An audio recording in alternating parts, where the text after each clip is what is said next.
اخلاص کسے کہتے ہیں؟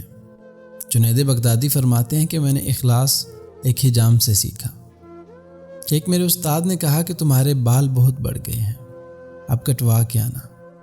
پیسے کوئی نہیں پاس میں، حجام کی دکان کے سامنے پہنچے تو وہ گاہک کے بال کاٹ رہا تھا۔ انہوں نے عرض کی کہ چاچا اللہ کے نام پہ بال کاٹ دو گے؟ یہ سنتے ہی حجام نے گاہک کو سائڈ پہ کیا اور کہنے لگا کہ پیسوں کے لیے تو روز کاٹتا ہوں، اللہ کے لیے آج کوئی آیا ہے۔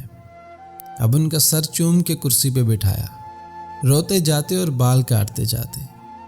حضرت جنید بغدادی رحمۃ اللہ علیہ نے سوچا کہ زندگی میں جب کبھی پیسے ہوئے تو ان کو ضرور کچھ دوں گا۔ ایک عرصہ گزر گیا، ایک مدت ہو گئی، جنید بغدادی صوفی بزرگ بن گئے۔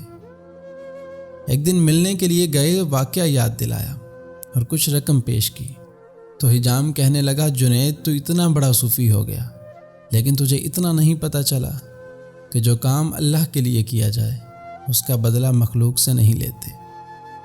جب آپ کسی کی اولاد کی تکلیف پر اپنی اولاد کی طرح غم کھاتے ہیں تو آپ سے اولاد کا غم ہٹا دیا جاتا ہے کہ اس نے اپنے حصے کا غم دوسری اولاد پر کھا لیا۔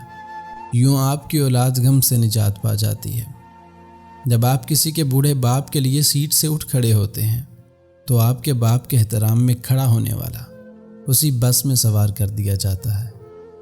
جب آپ کسی کی ماں، بہن، بیٹی کی طرف اٹھنے والی غلط نگاہ پھیر لیتے ہیں تو آپ کی ماں، بہن اور بیٹی کے گرد وقار کا ایک حولہ بنا دیا جاتا ہے، جس کی طرف اٹھنے والی ہر وہ غلط نگاہ جھکنے پر مجبور ہو جاتی ہے۔